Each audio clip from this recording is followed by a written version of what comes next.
हाय मित्रों, केम छो? मजामां छो?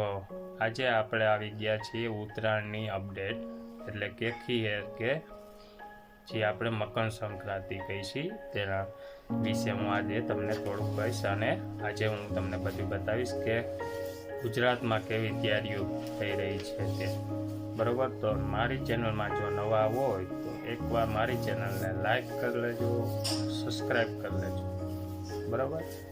आ चेनल ने भूलता नहीं। जो मित्रों आ बधी पतंगों आज बजार में आवी गई है, फिरकीओ आवी गई है, मांजा दोरा बधु वस्तु आज बजार में आपणे आवी गयुं छे। तो आ जोवो उत्तरायणनी आ रीतनी आवी तैयारीओ चाले छे। तो मित्रों जात जातनी अने वातवातनी पतंगो पण आवी गेली छे। आ छे આપણે જે ચીક્કી કહીએ છીએ માંડવીની, તો કે ગોળની ઓલી, એવી ઘણી લોકો લાડવા તે ઘણું બધું બજારમાં જોવા બધી અપડેટ અત્યારે આવી ગઈ છે ત્યારે હું તમને બતાવી રહ્યો છું। તો મિત્રો આ બધી અપડેટ છે। હવે હું તમને ઉત્તરાયણ વિશે થોડુંક કંઈક કહીશ। આ વર્ષ મકર સંક્રાંતિ 14 જાન્યુઆરીએ ઉજવવામાં આવનાર છે। પૂજા કરવા માટે આ દિવસે વહેલું ઉઠવાનું હોય છે। સ્નાન કર્યા બાદ મોટે ભાગે આ દિવસે પીળા વસ્ત્રો પહેરવા શુભ માનવામાં આવે છે। તેથી પીળા વસ્ત્રો પહેરીને સૂર્યદેવની પૂજા કરવી જોઈએ। ત્યારબાદ સૂર્ય ચાલીસાનો પાઠ કરવો જોઈએ। અંતે આરતી અને દાન કરવામાં આવે તો તે પુણ્ય આપે છે। માટે જ આ દિવસે દાન કરવાનું વિશેષ મહત્વ રહેલું છે। સૂર્ય જ્યારે ઉત્તરાયણ કરે છે ત્યારે આ સમય દેવતાઓનો એટલે કે શુભ સમય માનવામાં આવે છે। એવી પણ માન્યતાઓ છે કે આ દિવસે સ્વર્ગના દરવાજા ખુલતા હોય છે। આ સમયે મોક્ષ પણ મળતો હોય છે। માટે જ મહાભારતના તીર વાગ્યા બાદ ભીષ્મ પિતામહે પોતાના પ્રાણ ત્યાજવા માટે ઉત્તરાયણનો જ સમય પસંદ કર્યો હતો। હિન્દુ શાસ્ત્ર અનુસાર મકર સંક્રાંતિના દિવસે ગંગા સ્નાન કરવાથી 7 જન્મના પાપની મુક્તિ મળે છે। ઘણા લોકો તો આ દિવસે તલ, અનાજ, તલ, ગોળ, કપડા અને ધાબળા વગેરેનું દાન કરતા હોય છે। આ રીતે દાન કરવાથી શનિદેવ અને સૂર્યદેવની કૃપા વરસતી હોય છે। આ સાથે જ આ દિવસે જે કોઈ નાનું મોટું દાન કરવામાં આવે પણ જો એ પૂરા દિવસથી કરવામાં આવે તો તેનું ફળ સારું મળતું હોય છે।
જય શ્રી કૃષ્ણ મિત્રો, જો મારી ચેનલમાં નવા હો તો મારી ચેનલને લાઈક કરો, કોમેન્ટ કરો, શેર કરો અને સબસ્ક્રાઈબ કરો.